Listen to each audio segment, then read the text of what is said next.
Weaver's been compromised. Expect the base to be an elevated alert. Hold your position. We are inbound. At this point, there's no denying that the Call of Duty franchise is the 800-pound gorilla of the video game industry. Taking a huge chunk out of the pie year in and year out, it's loathed by competing publishers but embraced by players for supplying near-limitless replay value. The series typically alternates between developers from one year to the next, and it's Treyarch's turn to deliver the goods with Call of Duty Black Ops. Is it a full-out assault, or should it be classified as a secret mission?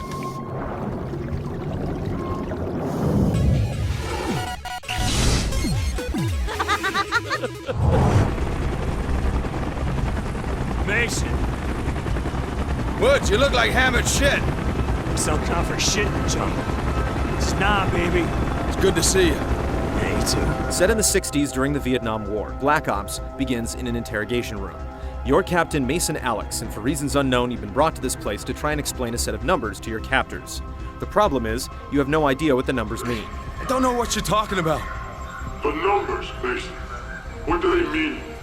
Where were they I broadcast don't know from? anything about any numbers. What follows is a trip down memory lane where each remembrance is played out on the battlefield. Clues are divulged, and as the game wears on, it becomes less of an interrogation and more of a collaboration. You'll travel to Russia, Cuba, Vietnam, and just about every territory in between. All clear, moving up. Eventually, the story veers towards a struggle over a deadly biochemical weapon called Nova 6. It may sound like a club drug, but it's a one-way ticket to the death disco. By then, you've played so many different soldiers that following the plot requires some serious mental yoga. Probably formidable on paper. In practice, it leaves you not liking the protagonists enough and not hating the antagonists enough. Though bolstered by its fairly clever premise, by its conclusion, the story loses a lot of steam. Squad 50, we're hit! We're hit! Look out! Lima Diner, we are going down!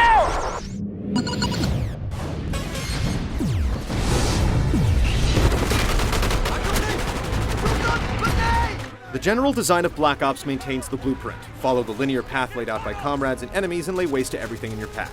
The devil is in the details. With dozens of these types of games on the market, we thought we'd seen it all, but there are some wrinkles. One mission is you commanding your team from the air and then heading down to the ground to help execute. Another has you in a hazmat suit, effectively replacing the rebounding health meter with a cracking face shield. There's also a section where you have to attack from beneath the water's surface. Piloting an attack helicopter down a river or a boat in dangerous waters, it all adds up to a campaign that'll keep you on your toes. Though not for long. You can easily polish it off in 6 to 8 hours, and the lack of a co-op campaign is surprising since Treyarch's last game included it. Of course, that's when the robust and diverse multiplayer comes calling. Leveling up has completely changed. You gain levels much more quickly, but that's because most of the unlocks are not tied to it. While you still collect points for just about everything you do, you then spend these points to unlock what you choose. Essentially, you can use your desired loadout almost immediately. The same goes for the kill streak rewards. Adding another layer of depth, you can challenge yourself by purchasing contracts that ask you to satisfy specific conditions in a match. Just to get the obvious out of the way, you can play all your favorites like Domination, Capture the Flag, Demolition, Deathmatch, etc. in 14 brand new maps. Most of the arenas are claustrophobic and manifest plenty of close-quarters confrontations. Nuketown stands out the most with its mannequin decoys, but there isn't a single map we didn't enjoy. If you find some you don't like, you can always vote against them in the pre-game lobby. Up to 18 players can throw down in ground war, while 4 players can stand together and hold the fort in the Nazi zombie mode. While these staples remain well executed, the additions really stand out the most. Who's your president now, stale skin? Wager mode is the crown jewel. These free-for-all options for up to 6 players allow you to place a bet that you'll finish in the top 3 when the dust settles. Finish in the bottom 3, and you forfeit your bet. There are just 4 match types, but they're all great in their own way. Sticks and Stones arms players with a knife, a tomahawk, and a crossbow with exploding arrows. The catch is that if someone kills you with the tomahawk, you immediately lose all your kills. Gun Game has a predetermined ladder of weapons. Get a kill with the gun and you move on to a newer, more powerful one. Get killed by a melee, and you drop down to the prior gun. It's easy to end up with a weaker gun than your foes, but overcoming the odds can provide a nice sense of accomplishment. Sharpshooter randomly cycles through weapons at specific time intervals, and One in the Chamber, the weakest of the lot, gives you 3 lives, 1 bullet in a handgun, and a knife. With each kill, you're given another bullet, but you have to be prudent with squeezing them off. What's great about Wager Mode is that it forces you to use and master the entire arsenal. Don't be surprised if it convinces you to alter your loadout in the more standard options. The biggest surprise is the hidden Black Ops Arcade. While you can play the full version of Zork, the real winner is a 4-player cooperative top-down shooter called DOA. A distant cousin of Smash TV, you have to survive wave after wave of zombie attacks while collecting cash and powering up your weapons.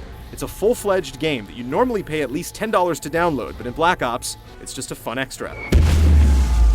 There's so much content to explore in Black Ops that we can't even go into detail on the theater mode or combat training, which prepares you for the rigors of online play. The disc is literally burned to the hilt with content. Spy plane standing by.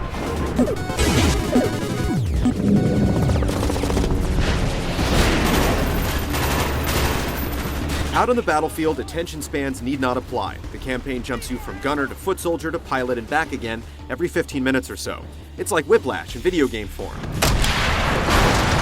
Piloting vehicles is user-friendly no matter the mode of transportation, and cheap QuickTime events are kept mostly at bay. The shooting controls haven't changed much. The over 40 weapons look, sound, and fire realistically. Some have to be used in bursts, and others fire much better from the hip or in sustained bullet storms. The recoil is subdued, and wind and distance have little effect, but you'll find plenty of armaments to snuggle up next to. It's business as usual with the auto-aim, but you do have the option to turn it off. Even though the game is set in the 60s, Treyarch has done a great job of making sure the technology doesn't feel dated. Weapons like flamethrowers and first-person rockets keep it up to speed, while upgrades like Dragon Shells for the shotgun give it a kick. Perks have received the most massaging, taking note of a lot of exploits from Modern Warfare 2 and making needed adjustments. You can no longer quickscope with the sniper rifle using sleight of hand, and balanced squashers like stopping power and one-man army have been completely excised. The campaign does a great job of preparing you for online battle as you get used to most of the features. The Immortal Team AI gets the job done from both a scripting and combat perspective, though once again you have no control over what they do or where they go. And while vehicles are a huge part of the campaign, they're still MIA in the multiplayer. Take out those damn RPGs! The gameplay in Black Ops is unquestionably tight, user-friendly, and varied, though it can feel like you're just running from one slightly interactive event to the next at times. Go, go, go, go! Online, it addresses most of the balancing complaints, culminating in a game that's more about skill and less about gaming the system. With no radical changes to the formula, it plays it safe, and most of the adjustments will be felt more by fans than armchair generals. They have our flag. Our flag has been returned.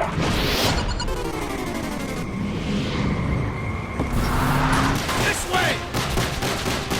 A lot of graphics engines start to show their age after a few years, but Call of Duty Black Ops is still a stunner. Sure, the texturing and effects are high class, but it's the little details that you discover as you play that will have you cracking a smile. Some scenes feature so many enemies on screen that you can't help but be taken aback. While it's an absolutely brutal game full of extremely graphic gore, there's nothing that pushes the envelope quite like the airport scene from Modern Warfare 2. Instead, you get shocking in-game appearances from historical icons. The game is bolstered by pre-rendered FMV sequences that are essentially the video equivalent of a seizure. The soundtrack is comprised of a combination of full-blown orchestral compositions and licensed songs that were right at home during the Summer of Love. The voice acting and writing are strong and include some celebrity spot duty from icons like Ice Cube. Fuck you, Charlie! When it's all taken as a whole, Black Ops is one great-looking and sounding game. Call of Duty Black Ops spends a little too much time in the bunker playing it safe, but it's a robust, quality product from top to bottom. The campaign is brief but memorable, and the multiplayer has taken millions of hours of real-world testing to heart. The total amount of worthwhile content makes paying full price for most other games feel like a crime. Treyarch has closed the gap between its games and the Modern Warfare franchise with boundless customization, a keen sense of what makes the formula a success, and listening to fans. You won't regret answering the call once again.